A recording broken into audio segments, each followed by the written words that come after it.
Ladies and gentlemen, they say it takes years of discipline to change your life. What if I told you that was a lie? That the most powerful tool you have is just 5 minutes right before you fall asleep. Most people waste it, but if you use it correctly, you can rewire your entire reality. Every single night, your mind enters a state where it's most receptive. The thoughts you feed it in those final moments before sleep, they become the blueprint for your tomorrow. So what are you planting? Tonight, I'm giving you a simple 5-and-out method to manifest the life you want while you are sleeping. The silent power of night. The day is a symphony of demands. From the moment consciousness returns, the world makes its claim. The phone illuminates with its insistent notification. A tiny rectangle that commands an astonishing amount of our attention, pulling us into a vortex of emails, messages, and the curated highlights of other people's lives. The commute is a river of metal and impatience, a collective sigh of frustration trapped behind steering wheels. The workplace, whether an office or a home, is a web of expectations, deadlines, and complex human interactions. Voices overlap in meetings. The chatter of colleagues forms a constant hum. And even in solitude, the internal monologue provides no respite. Replaying conversations, planning responses, worrying over unfinished tasks. This is the reality for so many. A perpetual state of reaction, a being that is acted upon by the external world. The mind in this state is like a lake in a storm. The surface is choppy, turbulent, and mud is stirred from the bottom, making the water opaque. You cannot see your reflection in such water. You cannot see anything with clarity. The essence of who you are, your deeper intentions and quietest truths are lost beneath the tumult. This noise is not merely auditory. It is psychic, emotional, and spiritual. It is the weight of modern existence, but then the day relinquishes its grip, the sun retreats and the artificial lights of the world one by one begin to wink out. The emails cease their flow. The phone finally rests silent and dark on the bedside table. The last car passes on the street outside and a profound quiet begins to descend. This is not merely an absence of sound, it is the presence of something else entirely. It is a palpable silence that first fills the room and then, more importantly, begins to seep into you. It finds the cracks in the armor you've worn all day and slowly infiltrates. You lie down. The weight of your body is finally fully surrendered to the support of the bed. There is no more standing, no more holding yourself up against gravity. This simple act of horizontal surrender is the first permission you give yourself to let go, and then you begin to notice the change within. The breath, which throughout the day has been shallow and hurried, held in the chest like a trapped bird, now begins to deepen. It moves down into the belly, becoming slower, more rhythmic, more intentional with each exhalation. It feels as if you are releasing a small piece of the day's tension. A slight ache in the shoulder softens. The clenched jaw relaxes. The body, no longer needing to brace for the next demand, begins its true work of restoration. But the most significant transformation is occurring in the mind. The frantic pace of thoughts, the endless to-do list, the rehearsals and reruns of the day's events, they begin to lose their urgency. They are like snow globes that have been shaken vigorously all day long. Now, as you lie in the stillness, the snow begins to settle. Each flake drifts slowly down and the water within the globe becomes clear again. This is the process of clarification. This is the return to yourself. In this state, the boundary between the external world and your internal world softens. The silence outside becomes the silence within. The external chaos has ceased and now the internal chaos is finally allowed to subside. This is a moment of incredible vulnerability and profound power. It is vulnerability because the defenses are down. The walls you built to navigate the noisy world are no longer needed. But it is power because in this state of undefended openness, you are at your most authentic. You are not performing for anyone. You are not managing perceptions. You are not striving or pushing. You are simply being. This is when you are closest to the raw, unedited truth of who you are beneath all the roles you play and the masks you wear. It is precisely this quality that makes this nightly silence so potent, so fertile. Think of your conscious mind during the day as hard-packed earth. The sun has baked it solid. You can try to plant a seed in it, but it is difficult. The seed might sit on the surface, vulnerable to being washed away or eaten by birds. It cannot easily take root. This is like trying to affirm a new belief in the middle of a stressful day. The thought has no traction. It is quickly scattered by the next distraction. But the mind in this pre-sleep state is completely different. It has been plowed and watered by relaxation. It is soft, receptive, and deeply fertile. It is soil at its most perfect, dark, rich, and ready to receive. Any seed you place into this soil at this moment is accepted without resistance. It is embraced, enveloped, and taken deep into the earth where it can be protected and nurtured. This is the silent power of night. It is not a time of inactivity, but a time of immense quiet activity. It is the foundation upon which the next day will be built. The quality of your night, the seeds you plant in its fertile silence, determines the quality of your dawn. Why most people struggle to manifest? There is a universal longing that resides in the human heart, a deep and persistent desire for things to be different, to be better. It is the yearning for a life that is not just endured, but truly lived. A life of financial freedom, of vibrant health, of deep and meaningful relationships, of inner peace that is unshakable by external circumstances. People articulate these desires constantly. They say, I want to be successful. I want to find love. I want to feel happy and at ease.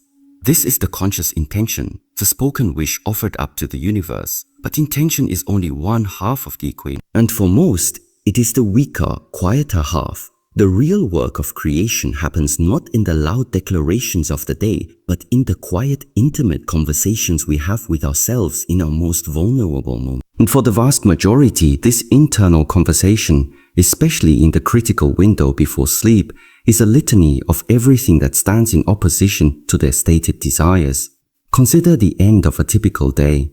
The distractions have faded and the body is horizontal, but the mind is still racing. It is in this void that the unresolved elements of the day rush in to claim the empty space. It is not visions of success or feelings of gratitude that flood the mind. Instead, it is the replay of a slight from a colleague, the anxiety of an unpaid bill, the worry about a child's well-being, the regret over a missed opportunity, the fear of a future that looks uncertain and threatening.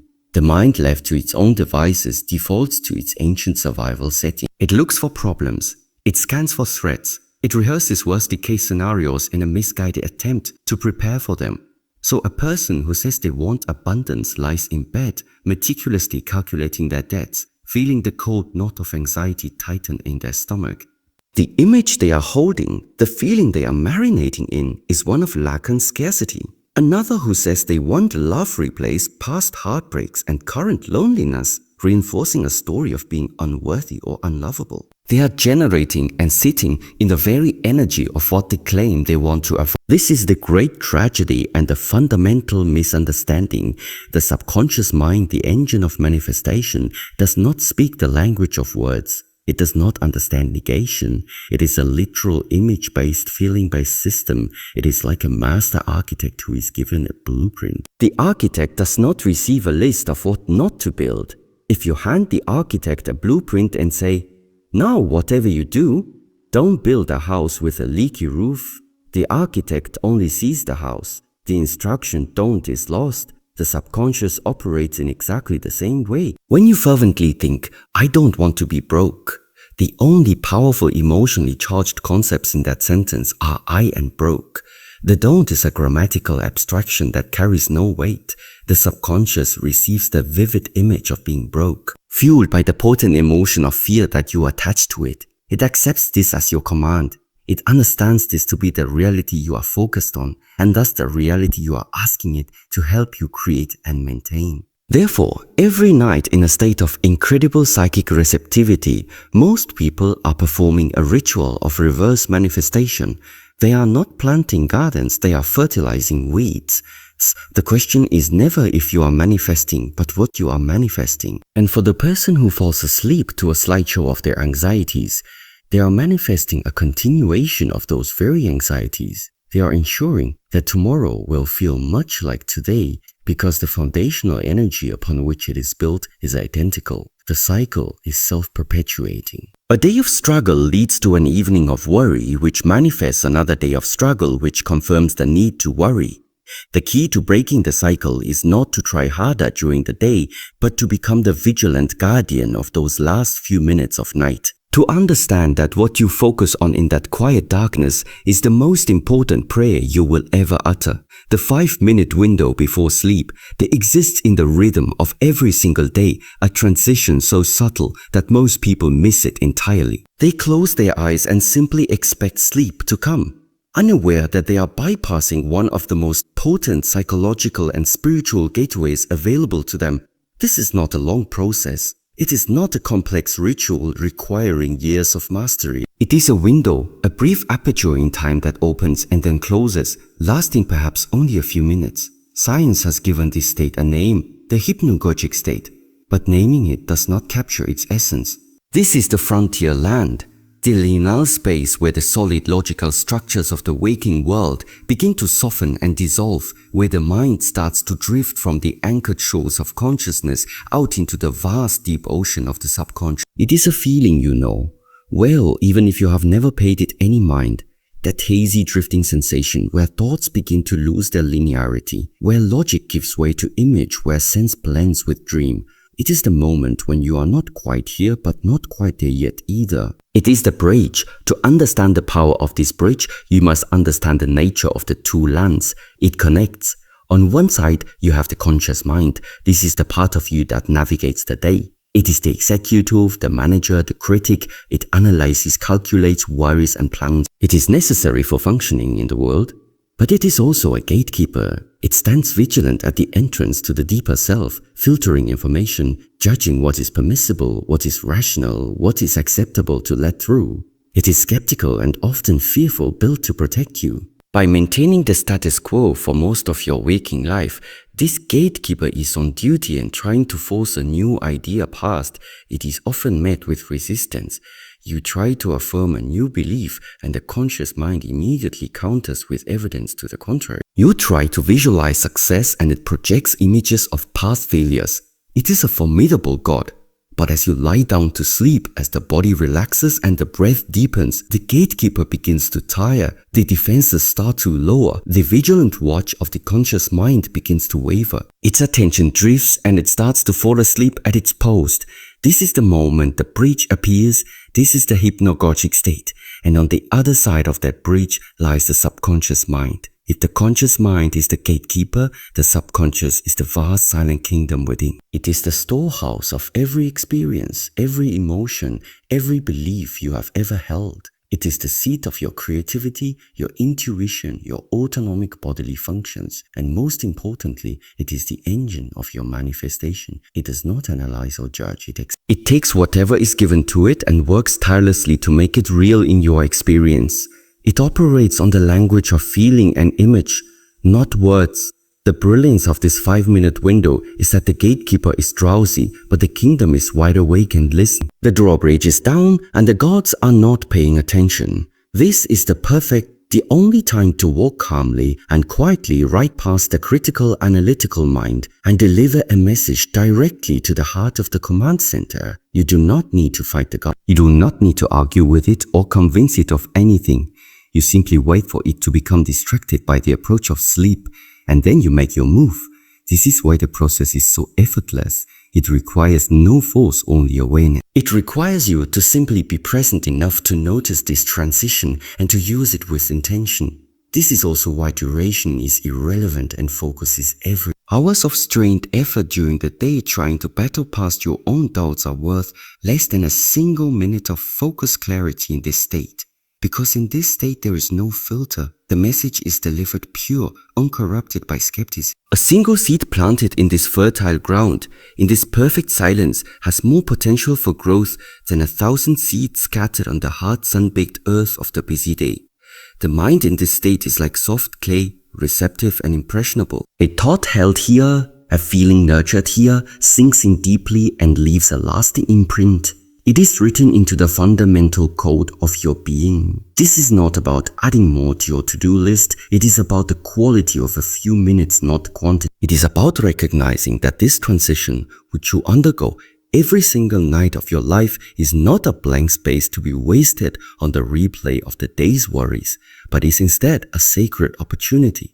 It is a daily gift of access to the deepest part of yourself. To use it is to recognize that the most powerful changes often require the least amount of struggle. They simply require showing up at the right time with a clear intention and then letting go. How the mind stores nighttime seeds. The process of change is often imagined as a dramatic event, a sudden breakthrough, a monumental effort that shifts everything at once. We look for the grand gesture, the life-altering decision, the Herculean act of will that will finally set us on the right path. But this is as a misunderstanding of how the human psyche actually operates. Lasting change, deep transformation does not happen through earthquake-like events, but through a constant, subtle, almost imperceptible process of accumulation. It happens drop by drop. The mind, particularly the subconscious mind, which is the architect of our reality, is built not for revolution, but for evolution. It learns through repetition. It accepts through consistency. It is programmed not by a single loud command, but by a quiet, persistent whisper that is repeated over and over until it becomes the only voice that is heard. Imagine your subconscious mind as a vast empty. This cup is your foundational state, the container of your essential energy and beliefs. From the moment you are born, this cup begins to be filled. Every experience, every word spoken to you, every thought you think is like a single drop of liquid falling into this cup. In the beginning, the drops are separate. A single drop of encouragement from a parent, a drop of fear from a childhood incident, a drop of joy from a moment of play. They seem isolated, but slowly over time, these drops begin to accumulate. They merge. They form a pool and then a body of water with a certain character. If the majority of the drops are of anxiety, of criticism, of lack, then the water in the cup becomes murky, bitter, and heavy. This is the cup most people carry without even realizing it. They wonder why they feel a constant sense of unease, why they seem to attract struggle, not understanding that the very essence they are composed of, the energy they are radiating, is the sum total of all these accumulated drops. Now consider your nightly routine. The moments before sleep are not a neutral space. They are a time of intense focus for the subconscious. As the conscious mind recedes, the subconscious becomes more receptive. It is like the cup is held steady, open, waiting that you choose to focus on. In these moments is the drop you're adding to your cup that night. For most people, this is an involuntary process. They add a drop of regret from something they said that day. They add a drop of anxiety about a meeting tomorrow. They add a drop of resentment, a drop of fear, a drop of lack. They are diligently, though unknowingly, adding to the bitter water, making it darker, making it heavier, night after night. This is their practice. And the law of accumulation is unwavering. A cup, no matter how large, will eventually fill, and when it fills, it overflows. This overflow is not contained. It spills out into your life. It becomes your reality, your perceptions, your reactions, your opportunities.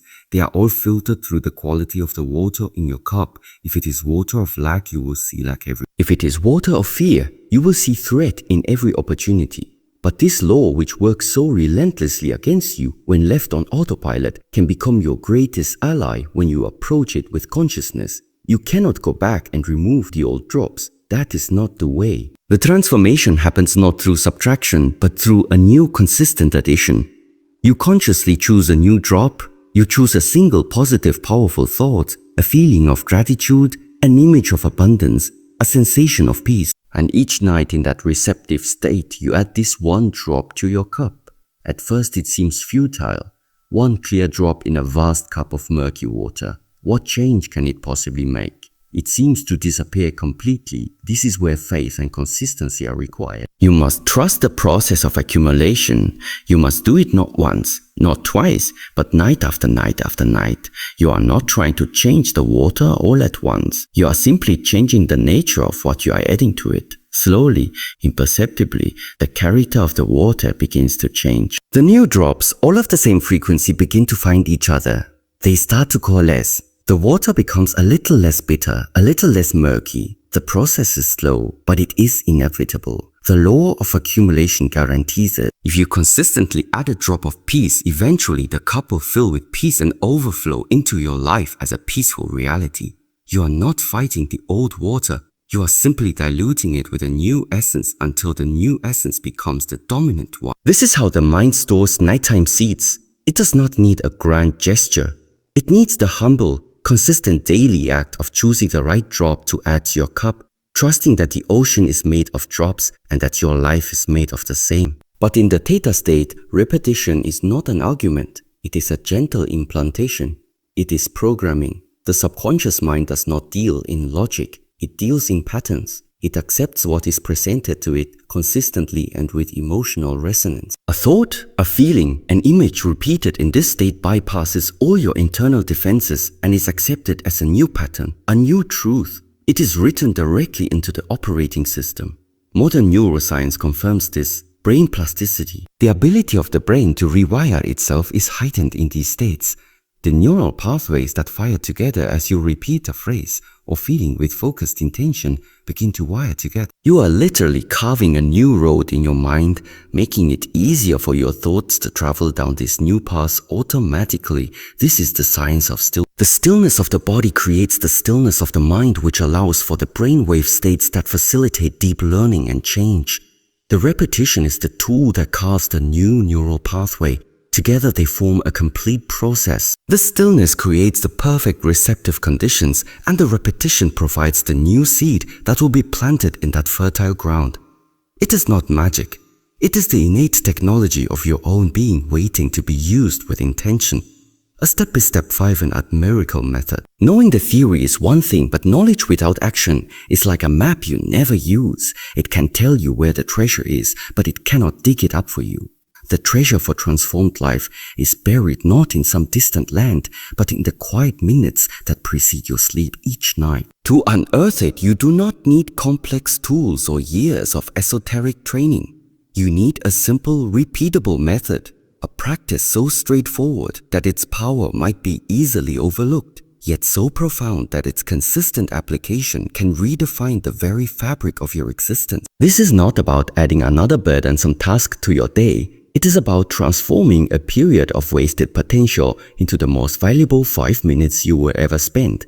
The beauty of this method is in its simplicity, for complexity is often the enemy of execution. When a task feels too large, too vague, or too difficult, the mind finds excuses to avoid it. But this is a practice with no barriers to entry. It requires only you, your breath, and your intention.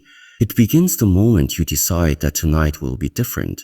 That tonight you will not simply fall asleep, but you will choose how you enter the world of sleep. The first step is one of physical preparation. You must signal to your entire organism that the time for doing is over and the time for being has begun. You lie down in your bed. This is not a collapse out of exhaustion. It is a conscious, deliberate act of surrender. You find a position that is comfortable where no muscle is straining, where your body can feel fully supported. You might adjust the pillow. You might pull the covers up. You might simply let your arms rest by your sides. This is not a collapse out of exhaustion. It is a conscious, deliberate act of surrender. There is a difference between falling into bed because your body can't hold itself up anymore and choosing to lay yourself down with intention. Exhaustion comes with a sense of defeat, like life has wrung you out and left you empty. But surrender, true surrender, is different. It carries no trace of desperation. It isn't rushed or frantic. It is quiet, almost sacred, like opening your hands and letting go of something heavy you've carried too long. You start by finding a position that feels right, a place where no muscle is straining, where the body feels fully supported. There's no need to force yourself into the right posture or the perfect pose. Surrender asks for comfort, for ease, for the kind of stillness where your body no longer feels like it's fighting gravity. You might shift once or twice, adjusting the pillow so your neck feels light. You might pull the covers a little closer, letting warmth wrap around you like an embrace. Or maybe you simply let your arms fall naturally by your sides, palms open, as if to signal that you are no longer resisting. In this moment, you're not trying to fix anything. You are not rehearsing conversations or planning tomorrow's tasks. There is no agenda here. The point is not to accomplish but to release. It is the art of saying, I trust life enough to stop holding it all together for a while. It is giving yourself permission to step out of the current for just a moment, to let it carry on without you, knowing you can return when you're ready. Your breathing begins to slow. The tension in your shoulders starts to dissolve as if your body recognizes that it's safe to soften now. The mind, so used to running and solving and analyzing, gradually quiets down. There is no resistance left, just a simple awareness of being here, in this body, in this moment. This act of surrender is not about... In fact, it takes courage to lay everything down, to stop managing, controlling, or predicting. It's an inner agreement to let go of the illusion of control and trust that life can hold you just as you are. This kind of rest isn't lazy, it's deeply restorative. It's what allows you to rise again with clarity and strength instead of dragging yourself forward half alive. So you rest, you breathe, you let the earth hold your weight, the bed cradle your body, the silence wrap around you. You surrender not because you've given up, but because you finally understood you are never meant to carry it all alone.